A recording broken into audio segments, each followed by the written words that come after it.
किसान भरावो canary agro तुहाडे लई लैके आया है कैन-स्टार जिहड़ा तुहाडे झोने नूं वकानी रोग नहीं होण देंदा अते तुहाडे झोने दी हाइट नूं कंट्रोल करके झोने नूं गिरन तो बचाउंदा है। कैन-स्टार अपनाओ, झोना बचाओ।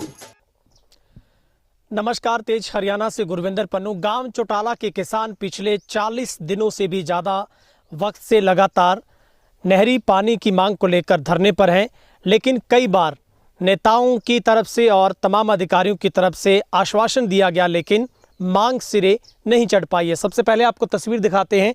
चौटाला रकबे के ये किसान हैं जो कि आसाखेड़ा माइनर की टेल 4200 RL के पर्याप्त पानी और निर्माण में जो अनियमितताएं बरती गई हैं, उसी की समस्या के समाधान को लेकर अनिश्चितकालीन धरने की शुरुआत की गई है।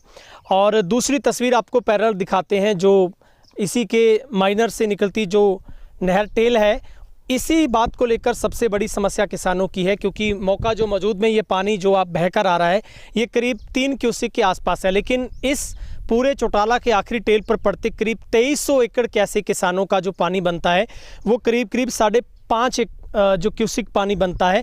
लेकिन ये 5.5 क्यूसिक पानी जब नहीं पहुंच रहा तो किसानों को सिंचाई तो दूर की बात है, पीने का पानी भी गांव को इन लोगों को नहीं मिल पा रहा है। ऐसे में सबसे बड़ी समस्या फाल में जो अनियमितता बरती गई है, इसके निर्माण कार्य में जो नियमितता बरती गई है, उसको लेकर किसान लगातार धरने पर बैठे हैं। कई बार राजनीतिक लोगों ने भी इस बात की मध्यस्थता करवाने की कोशिश की, अधिकारी यहाँ पर पहुँचे, लेकिन बात नहीं चढ़ पाई। हमारे साथ तमाम किसान, उनसे बातचीत करने का प्रयास करेंगे। अंकल जी, आज कितने दिनों से आप बैठे और क्या सबसे बड़ी मूल वजह क्या है? क्या ऐसी समस्या है जो आपकी हल नहीं हो पा रही? सबसे पहले तो आपका बड़ा शुक्रिया कि आप हमारी आवाज़ बनकर उठाने के लिए आए। हम पिछले 41 दिनों से धरने पे बैठे हैं। वजह यह कि जिस दिन नहर का निर्माण शुरू हुआ उसी दिन से ये विवादों में गिर गई। सबसे पहले तो इस नहर का निर्माण लगभग 2.5-4 किलोमीटर के अंदर है, मतलब पेड़ों के अंदर कर दिया। उसके लिए भी हमने 2 दिन का एक एजिटेशन किया था। इसके बाद में SDM साहब आए, DC साहब ने उनको ऑर्डर दिया, फिर वो उनके बनी हुई नहर के अंदर से पेड़ों को उखाड़ कर दोबारा बनाया गया है। लेकिन अभी पीछे काफ़ी इन्होंने 310 पेड़ों की मंजूरी दी थी, लेकिन अभी भी कम से कम 50 पेड़ नहर के बिल्कुल बाउंड्री में खड़े हैं। उसके बाद वो स्थिति चलो निपट गई। उसके बाद में इसका धीरे धीरे निर्माण होता गया। निर्माण होने के बाद हमने इस पर पूरी जांच निगाह भी रखी अधिकारियों, लेकिन लेवल के बारे में हमें कुछ जानकारी नहीं थी। सबसे बड़ी कारण इसमें है कि इसमें लेवल में गड़बड़ की गई है।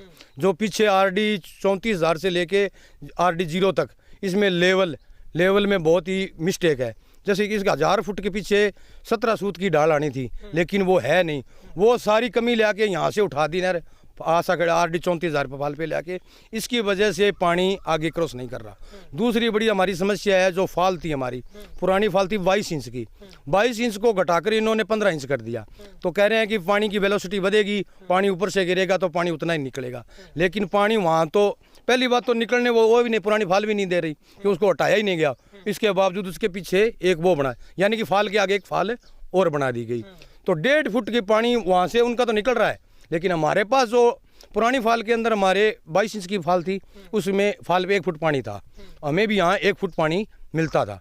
अब उसमें 1.5 फुट निकल रहा है, लेकिन हमारे पटेल में 1 फुट पानी है। मतलब उसके निर्माण में वहाँ तो 1.5 फुट दिखा दिया गया, लेकिन पानी जो हमारा 5.5 क्यूसेक मतलब निकलना चाहिए, वो वेलोसिटी के साथ निकल के हमारे पास पहुँच नहीं रहा। इस विषय के लेके हम पिछले 40 दिनों से धरने पे हैं। काफ़ी दौर की बातचीत हुई, यहाँ SC साहब भी आए, एक्शन साहब भी आए, SDO साहब भी आए, सारे आए। मतलब थोड़ा झूठा आश्वासन दे के हमने एक दिन के पहले जब 19 जून को धरना दिया था, तो हमने परमिशन लेके नहर बंद किया। हमने पानी का मतलब नहीं लगाएंगे, हम अपना पानी का रोक के विरोध करेंगे। फिर हमारे बीच में मार्केट बोर्ड के चेयरमैन आदित्य SDO के माध्यम से वो जो वार्ता हुई भी, अब अगली बार जब नहर बंद होगी, बंद होने के बाद आपको 28 क्यूसेक पानी छोड़ के 5 क्यूसेक पानी पहुंचाएंगे। सारे आउटलेट सही करेंगे, लेकिन एक भी आउटलेट सही नहीं किया। आउटलेट पूरा पानी ले रहे हैं, हमारी टेल पे पानी पहुंच नहीं रहा। 40 क्यूसेक के करीब पानी चल रहा है, हमारे पास 3 पहुँच रहा है। सबसे बड़ी तो दिक्कत ये है कि इसमें मतलब कॉरपोरेट घराना कह लो या राजनीतिक लोग कह लो, उनकी हर मौके पे ज़मीन पड़ती है। उनके नाम के अलग वो नहीं कह रहे, उनका नाम का इस्तेमाल करके अधिकारी हमारे बीच में है ना, जो गड़बड़ कर रहे हैं। अब कोई भी एक भी आउटलेट आपके डिमांड जो इसका साइज होता है BYH, वो एक भी सही नहीं है। और पानी अब जैसे पीछे हेड से ये 57 क्यूसेक की नहर आसा खेड़ा अलग हो जाती है, तेजा खेड़ा अलग हो जाता है। वहाँ से हमारा 27.5 क्यूसेक पानी बनता है, 1.5 इसमें एक्स्ट्रा चलता है। वहाँ से 1.5 फुट अगर चलाने के बाद, इतना चलाने के बाद 1.5 फुट मतलब बैंक रहना चाहिए, बैंक वट। वहाँ आज भी हम जाके आए हैं, वहाँ सिर्फ नहर 6 इंच खाली है, लेकिन हमारी यहाँ पर नहर 2.5 फुट खाली पड़ी है, क्योंकि पानी पीछे चोरी हो रहा है। विभाग अपनी जिम्मेवारी से भाग रहा है। अब जैसे SC साहब आए थे, उन्होंने कमेंट किया था, एक्शन साहब आए थे भी 15 दिन नहर बंद होने के बाद SC साहब नए फार्म मंजूर हो जाएंगे। ये फार्म के अनुसार से सभी मोगे नहीं लगा दिएंगे। अब बाद में पिछले संडे को हमारे पास SC आत्माराम जी बाम्बू आए, उन्होंने कहा, वो कह रहे हैं कि ये फार्म बनेंगे नहीं। मतलब इनकी आपस में ही पता ही नहीं भी क्या बनना है और क्या बनाना है, किस लिए बनाना है, वो है नहीं। ठीक है भाई साहब, आगे की किसानों की तरफ से क्या रणनीति अख्तियार की गई है? किसानों की तरफ से एक ही रणनीति तैयार की है, जब तक हमारे पूरे हिस्से का पानी हमें नहीं मिलेगी हम धरना जारी रखेंगे। और हमारी टेल पर जो 5.5 क्यूसेक पानी है वो हमें मिलना चाहिए, और पीछे हमारा 27.5 क्यूसेक पानी छोड़कर हमारा 5.5 क्यूसेक पानी पूरा किया जाना चाहिए। और जितने भी मोगे हैं वो ए फार्म के अनुसार लगना चाहिए, और हमारा टेल का जो जारा बनता है वो जारा हमें मिलना चाहिए। अगर ये ऐसा नहीं हुआ तो हम आंदोलन को और तेज करेंगे, चाहे किसी भी परिस्थिति में हमें जाना पड़े हम जरूर जाएंगे। अगर मौका मिला तो हम सभी मौके पर और टेल का एक पूरा पानी लेवल में और जांच होनी चाहिए उस पानी की, हमारी तो यही मांग है। तो आप यहाँ पर तो नेता भी पहुंचे थे, राजनीतिक लोगों ने भी आपको आश्वासन दिया था, लेकिन आपको लगता है कि कोई सुनवाई नहीं हुई कहीं? हमारी आए थे, इसमें बहुत नेता आए थे, पर कोई किसी ने सब लिपापोती करके चले जाते हैं। हमारी कोई सुनाई नहीं करता, क्योंकि हम अंतिम छोर के किसान हैं, हमारी कौन सुनाई करेगा। पीछे तो धान हो रहा है, हमारे यहाँ पीने की समस्या है पानी की, इसमें हम क्या करें? धरना ना देंगे तो क्या करें? 40 दिन हो गए और सरकार हमारी तरफ कोई भी गौर नहीं कर रही। कोई बड़ा और नेता पहुंचा आपके बीच? अभी उसमें नहीं है, अपने MLA साहब भी पहुंचे थे और आदित्य देवीलाल भी पहुंचे थे। जिस टाइम हमने नहर बंद की थी तो आदित्य देवीलाल ने कहा था कि अब जितने बार वो नहर खोल दो एक बार और हम सब एक्यूरेट पानी से ही कर देंगे। अब वो नेता भी नहीं पहुंच रहे हैं हमारे बीच, वो कहते हम क्या करें, हमारे तो हाथ में नहीं है। तो अब हम क्या करें, मजबूरन हमको धरने पर बैठना पड़ा, और ये धरना जारी रहेगा जब तक हमारी पूरी मांग नहीं होगी पूरी। तो ये किसान हमारे साथ बातचीत कर रहे थे, हम आपको लगातार तस्वीर दिखा रहे हैं कि किस तरीके से गांव चौटाला के आखिरी जो राजस्थान बॉर्डर पर पड़ता जितना भी रकबा है, इन किसानों को आज भी पानी से वंचित रहना पड़ रहा है। इस वक्त मैं टेल पर मौजूद हूँ। सबसे पहले आपको टेल की स्थिति दिखाते हैं, क्योंकि हरियाणा सरकार जरूर दावा करती है कि हर टेल पर आखिरी छोर के किसान को पानी पूरा दिया जाए, लेकिन यही सबसे बड़ी दुविधा किसान की, जिसको लेकर 5 विधायकों के गाँव वाले किसान भी पानी को तरस रहे हैं।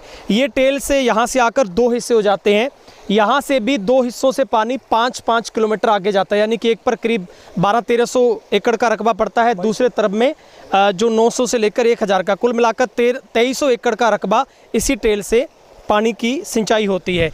लेकिन आप देख पा रहे हैं कि इसी टेल के डिज़ाइन के साथ इतनी छेड़छाड़ करके किसानों को सिर्फ एक तरीके से दिखावे का लॉलीपॉप पानी पूरा करने का दिया गया है, लेकिन किसान इतना भी बेवकूफ़ नहीं है कि वो बात को समझ ना सके। इसी बात को लेकर किसान लड़ाई लड़ रहा है कि उसे सिर्फ रिझाया ना जाए बल्कि उसे सेटिस्फाई किया जाए। और दूसरी तरफ आपको एक तस्वीर दिखाते हैं जिस बात को लेकर किसान भी अपनी बात पर सही नज़र आता है। पानी इस खाल के अंदर आपको एक नज़र आएगा, जो रदे इस खाल के अंदर लगे हैं वो करीब 6 रदों का खाल है, लेकिन एक पुराना निशान आपको नज़र आ रहा होगा।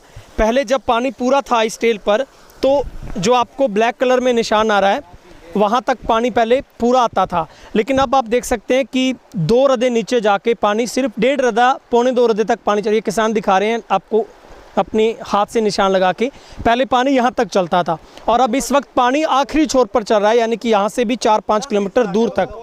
तो ये देख सकते हैं आप तस्वीर, इसको समझने के लिए आपको हमने दिखाया कि आखिर किसानों की सबसे बड़ी मुसीबत, उनकी परेशानी क्या है। हमारे साथ किसान भाई हैं।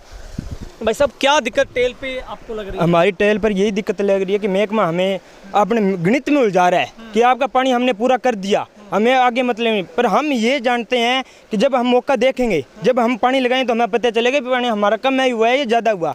पहले जब हम पानी लगाते थे, जो आप ये निशान दिखा रहे थे, उस निशान तक हमारे 10 हिस्से में पानी चलता था। आज वही निशान, इससे तो 3 इंच नीचे चल रहा है पानी। मतलब अपने छोटा बच्चे का वो क्या कहते हैं ना कि गोड्डे तक भी पानी नहीं आता, 1 गिलास से कम पानी आ रहा है। इसमें क्या हम पियेंगे और क्या फसल को देंगे पानी? और हमारे को क्या है, यहाँ पर बिट्टी बना कर हमारी बिट्टी को लंबी करके उसमें नहर में पानी हाइट पानी की हाइट बढ़ जाती है पानी की, तो उसमें वो निशान तो दिखा देते हैं 11 इंच है 12 इंच है। जब ऊपर तक शिकायत करते हैं तो नहरी महकमा क्या करता है, वो SDM को या DC को जिसको भी शिकायत करते हैं उसको वो रिपोर्ट दे देते हैं कि टेल पर 12 इंच पानी पूरा है। पानी पूरा है, पानी पूरा है, एक्चुअल में हमारा पानी पूरा है नहीं। जो ये बिट्टी है इसकी लंबाई दे दी जिसके कारण पानी हाइट ले रहा है। अगर इस बिट्टी पीछे मोगे की बात करें, ठीक है माइक हमें दिखा रहे हैं कुछ। हाँ जी माइक, ठीक है, इतनी होनी चाहिए थी जितना ये मौका के हिसाब से इतनी बढ़नी चाहिए। तो इतनी लंबी बना रखी है 4 फुट की, मतलब इसको लंबी इसलिए किया कि पीछे पानी पूरा हो इसका दबाव बढ़ जाएगा। इससे जितनी और लंबी करी और दबाव बढ़ेगा। पानी पीछे छोड़ने की लोड नहीं है, थोड़ा और लंबा कर देगा नहीं, और भी लंबा करेगा तो पानी 14 हिस्सा चला जाएगा। अभी भी देख सको आप, ये ईंटा लगा दिया इसके या पल्ली लगा दिया, पानी लार चढ़ दी। जितो पानी भीड़ो चाली उतना ही पानी कम चाली। जते तक ताई मोगा पर मशीन सही नहीं लागी लंबरा वाली, जते तक कुछ नहीं होगा। जो हरियाणा सरकार की जो है वे मशीन नहीं लागी भी ऊपर हल नहीं हो सकता। ये बोल रहा है, कई तो बोल रहा है 20 कुछ पानी फालतू है, वो पानी हेडगा उठ जाएगा। तो हमारे लिए तो उड़ा ही है, पानी कहाँ है यहाँ पर। पीछे हमारे चलाने से कोई मतलब नहीं है, हमारा हिस्सा ही हमको नहीं मिल रहा है तो पीछे चलाना मतलब। ये बोल रहा है 20 कुछ पानी इस हेड का है उसका है वो उड़ जाएगा, वैसे उड़ जाए। हमारा हिस्सा हमारे को दो और उसका उसको दो, बाकी का जो हरियाणा का कहीं से पानी आ रहा है उसको दे दो वापस, कोई लोड नहीं है। ठीक है, तो ये किसानों ने पूरे तरीके से ग्राउंड पे जाकर हर स्थिति को समझाने का प्रयास किया, क्योंकि किसान भी किसी इंजीनियर से कम नहीं है। यही सबसे बड़ी जद्दोजहद है।